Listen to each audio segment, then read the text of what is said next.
Bem-vindo a mais uma palestra aqui no canal do Sarai. O tema de hoje é Alegria para a Transformação Interior. Esse é o capítulo 24. Não coloqueis a candeia sob o alqueire, do Evangelho segundo o Espiritismo. E o subtítulo Carregar a Cruz. Quem quiser salvar a vida, perdê-la. Mas antes então de entrarmos na palestra, gostaria que vocês me acompanhassem numa oração, pedindo ao nosso Mestre Jesus que nos auxilie nas interpretações de suas palavras. Pai nosso que estais nos céus, santificado seja o vosso nome.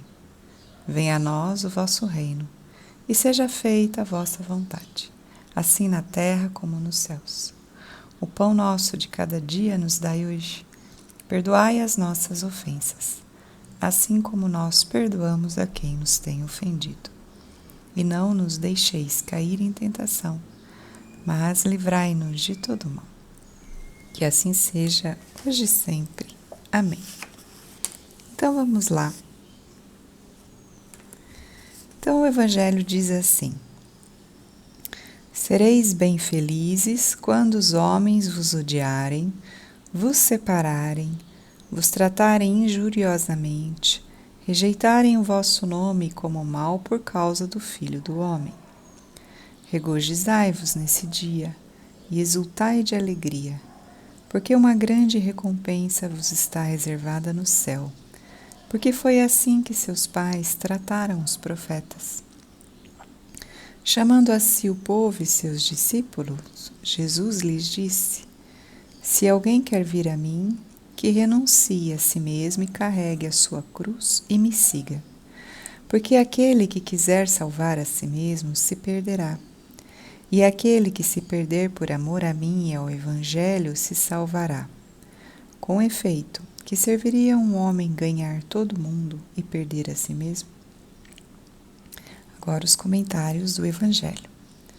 Regozijai-vos, disse Jesus, quando os homens vos odiarem e vos perseguirem por causa de mim, porque por isso sereis recompensados no céu. Essas palavras podem ser traduzidas assim: Sede felizes quando os homens, por sua má vontade e vosso respeito, vos propiciam ocasião de provar a sinceridade da vossa fé, porque o mal que vos fazem reverte em vosso proveito. Lamentai-os, pois, pela sua cegueira, e não os maldigais.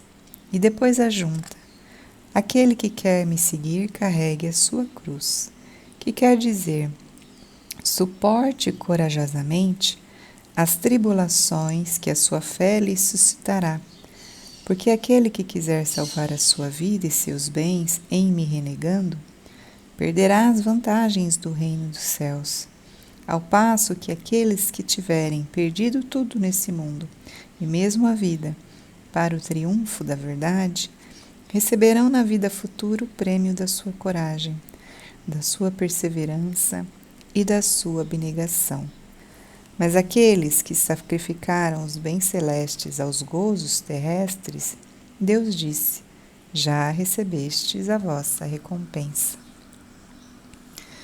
Então, gostaria de destacar aqui a frase que o Evangelho traz, que é: Regozijai-vos nesse dia e exultai de alegria, porque uma grande recompensa vos está reservada no céu, porque foi assim que seus pais trataram os profetas.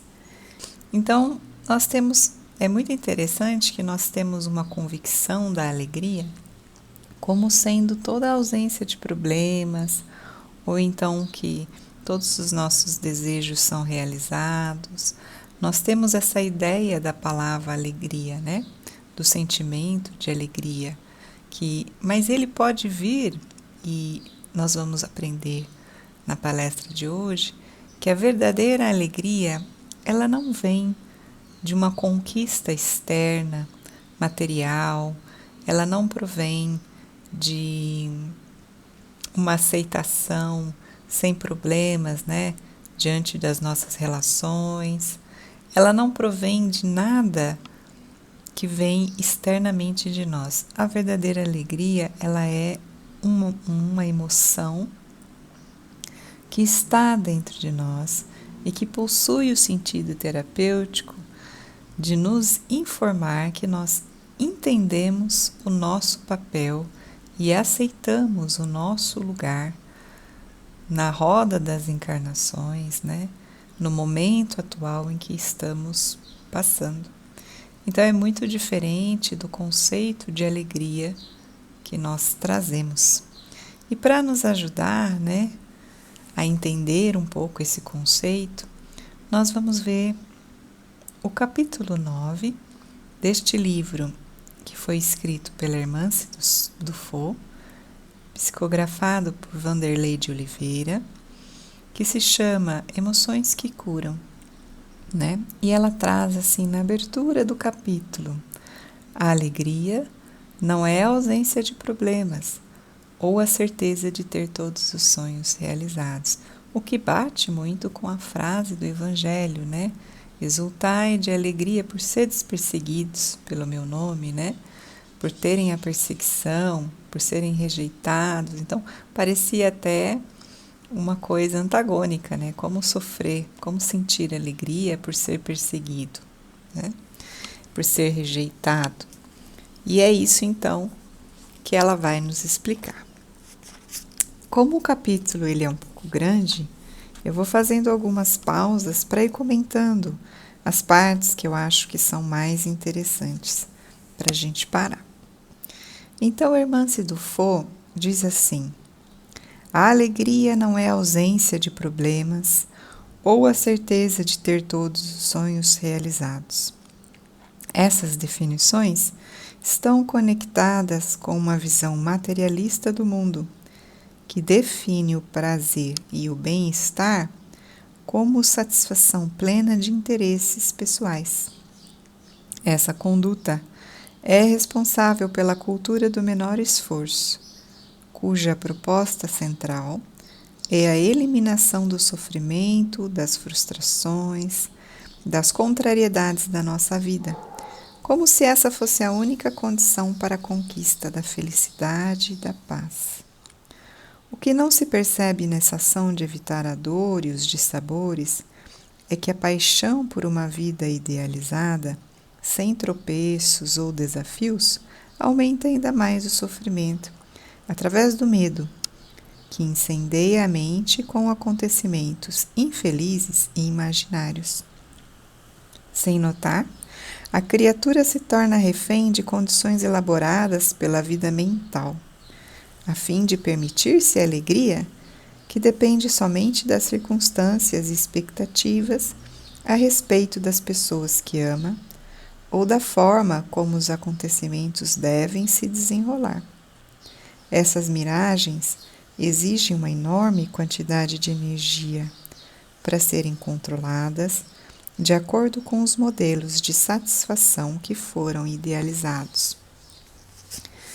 Imaginar um modelo de felicidade para as pessoas que amamos, para o modo como a vida deve acontecer, causa sofreguidão e nos distancia da realidade. E nesse esforço sobre-humano, para alcançar os modelos de felicidade, a criatura se abandona para atender exigências ou suportar situações que ela acredita serem necessários para merecer algo melhor, gerando frequentemente as mais amargas experiências de desamor, como a depressão, a solidão, a mágoa, a inveja tóxica, o derrotismo e a revolta. A alegria, diz Hermance, não é a ausência de frustração. A alegria legítima também pode florir no campo das frustrações e decepções da vida, sendo o lírio que surge no pântano exuberante, enriquecendo a paisagem de beleza e fulgor. Então aqui a gente faz uma paradinha, né, para entender o que é que ela está nos falando. Então veja aqui, irmã se coloca, né, justamente o conceito que nós temos de alegria, né, que é depender das condições materiais, depender das expectativas que nós criamos, né, a respeito das pessoas que convivemos, a respeito das circunstâncias que nós estamos vivendo. Então, nós podemos ter, assim, expectativas que, caso elas não sejam cumpridas, nós nos tornamos pessimistas, nós entramos em depressão, nós nos magoamos, quando na verdade a alegria, a verdadeira alegria, né? Ela pode sim aparecer no campo das frustrações, das decepções, né? Como ela diz assim. Mas como pode aparecer uma alegria? Como eu posso me sentir alegre, né? Se não aconteceu o que eu gostaria, o que eu tinha colocado a minha intenção, o que eu tinha trabalhado para fazer. Então é o que nós vamos desenvolver nessa palestra, é a aceitação da nossa realidade. Existe uma frase que Pai João diz que todos nós podemos escolher os sentimentos que vamos sentir ao longo do nosso dia. Você pode escolher sentir alegria, sentir felicidade, sentir alto astral, mas você pode escolher também sentir revolta, sentir mágoa, sentir tristeza, dependendo de onde você colocar o foco, né, na avaliação que você faz da própria vida.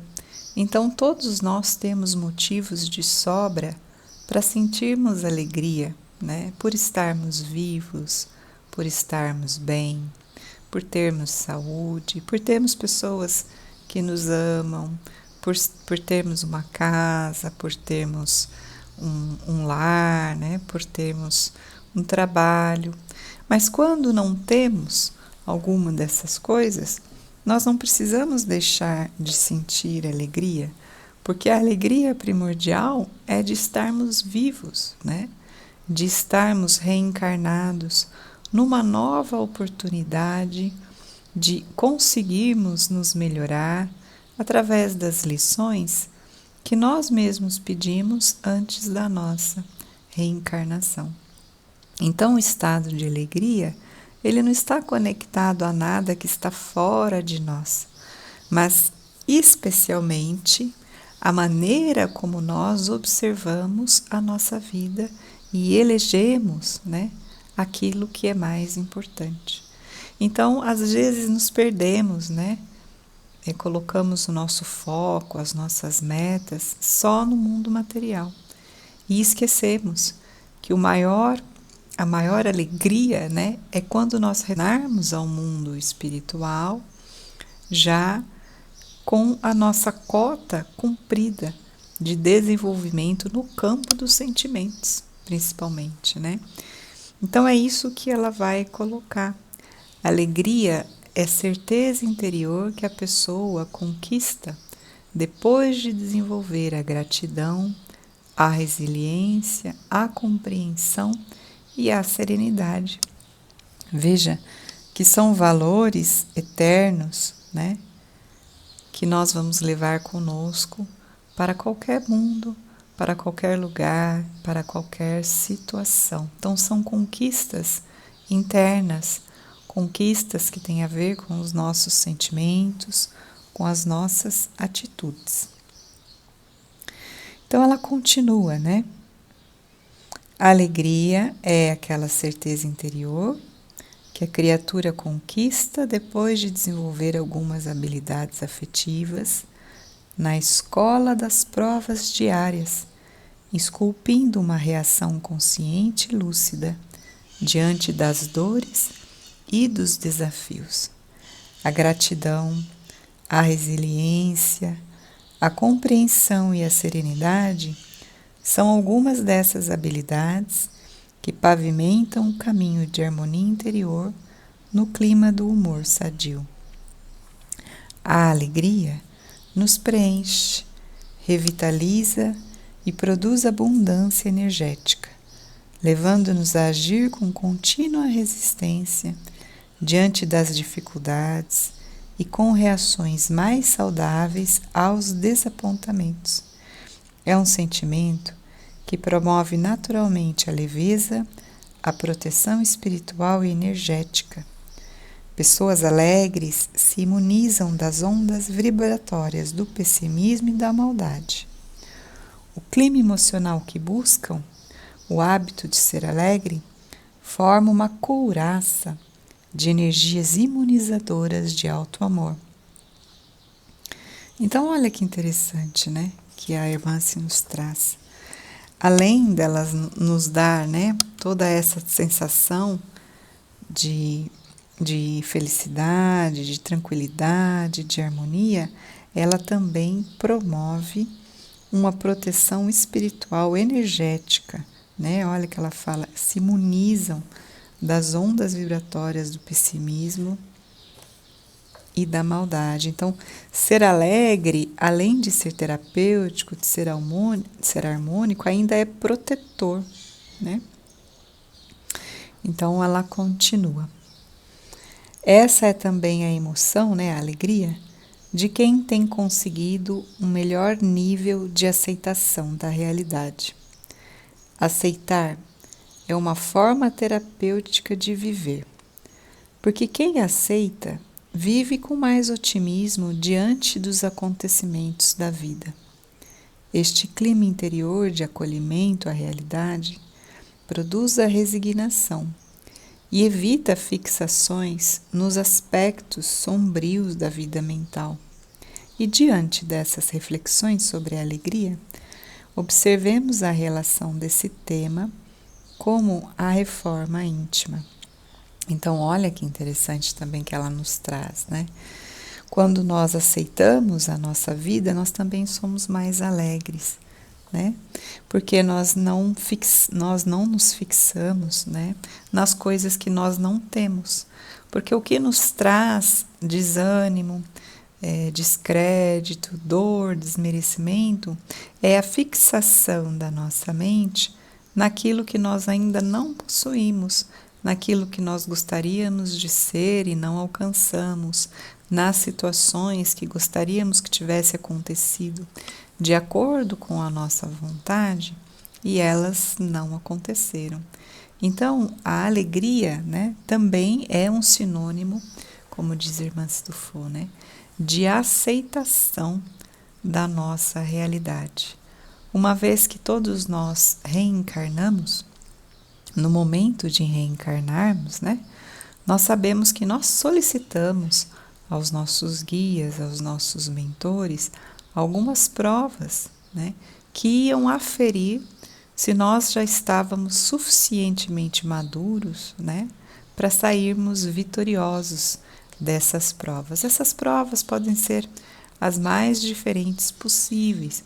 Pode ser uma doença, pode ser um problema com algum ente familiar, pode ser então uma relação, né, de dificuldade com algum ente familiar, pode ser também comportamentos que nós viemos tentar modificar, né, como por exemplo a rebeldia, a impaciência. Então todas essas, a vida nos traz provas que vão de acordo com aquilo que nós solicitamos ao reencarnar e também vão de acordo com o que nós precisamos para continuar o nosso desenvolvimento moral e espiritual. Então, saber aceitar, né, as provas, saber aceitar as coisas que vêm para nós, que não são do jeito que nós gostaríamos, né, também é uma condição que nos deixa alegres. Por quê? Porque você não vai fixar a mente no ponto negativo, que é a não realização dos desejos que nós tínhamos construído, né? Porque nem sempre o que nós construímos, que nós desejamos, é o melhor para nós. É o que vai de acordo com aquilo que nós precisamos desenvolver.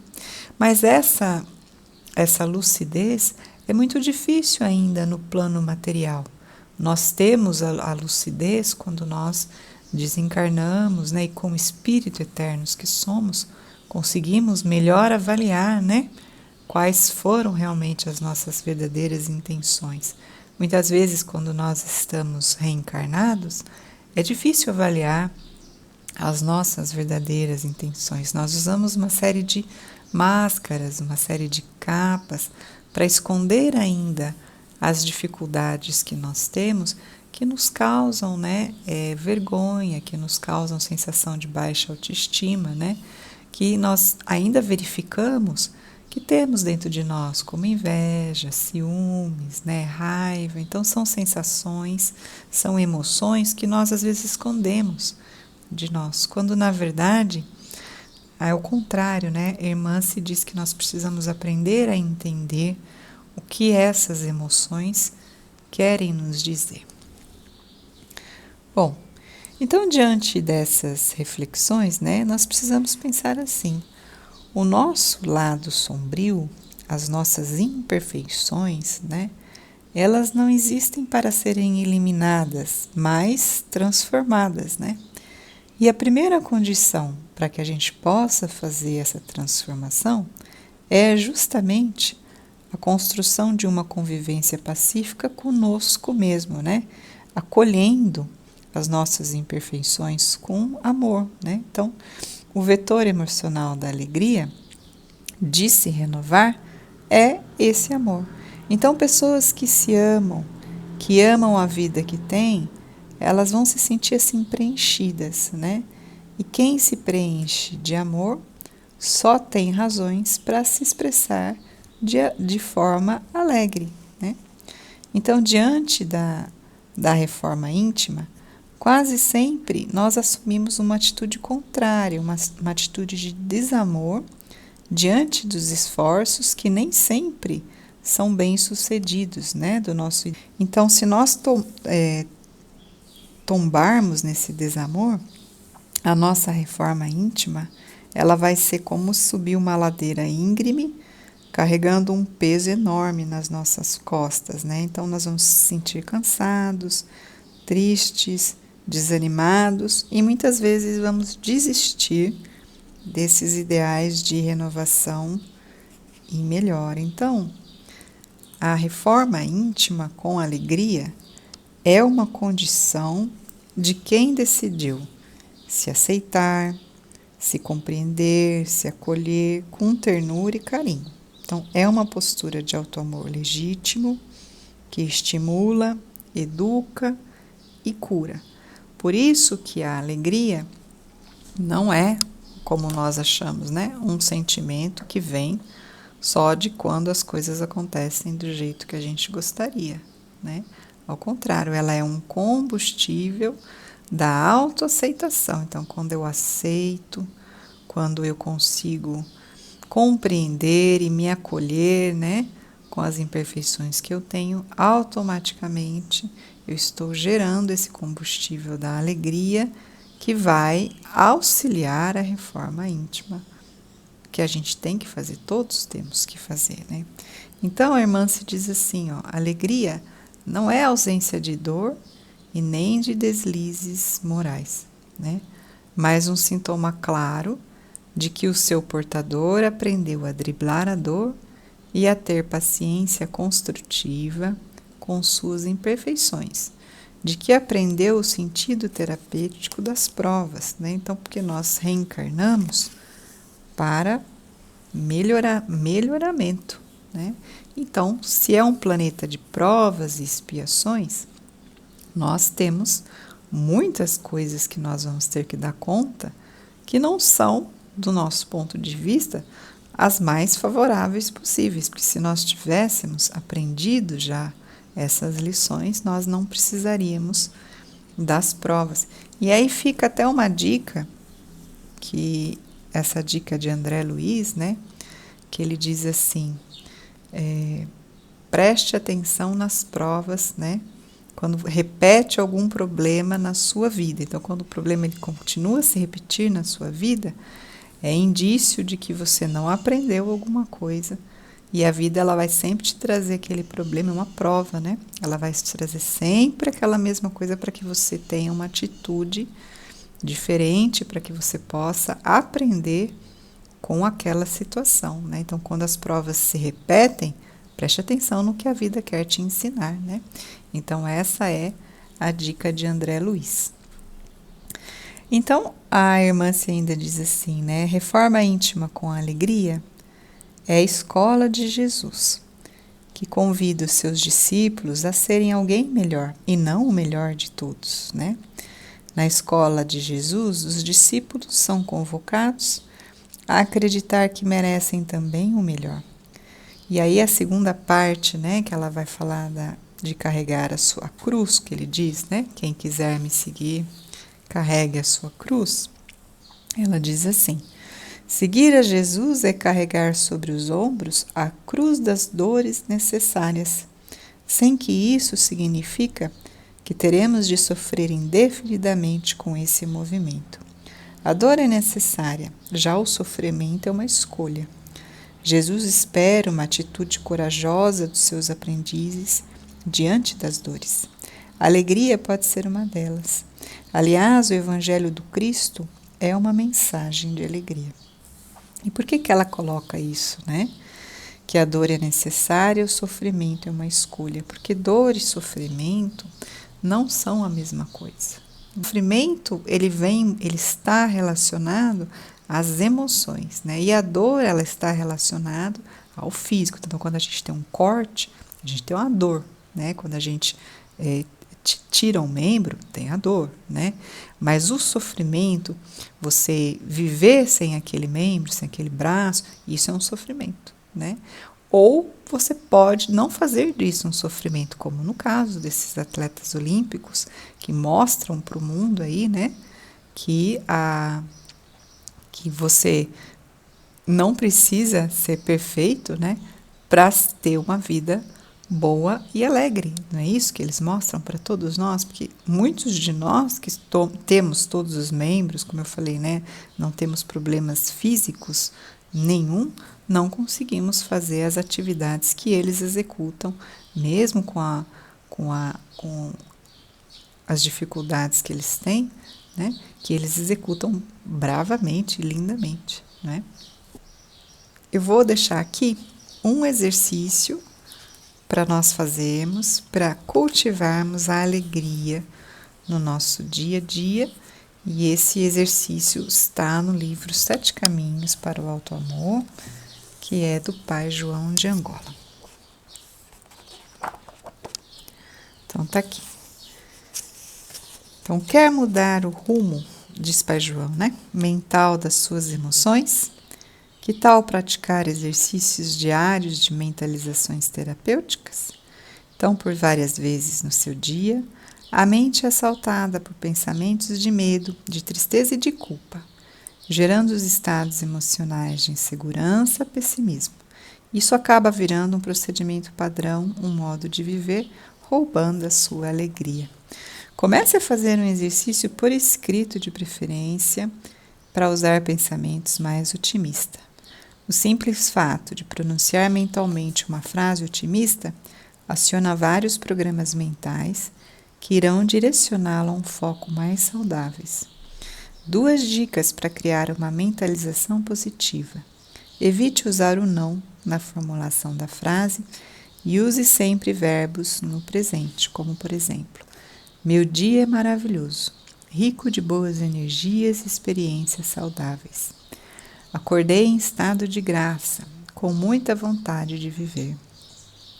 Agradeço por abrir os olhos e poder começar um novo dia com alegria no coração. Simples, não? Essas dicas são suficientes.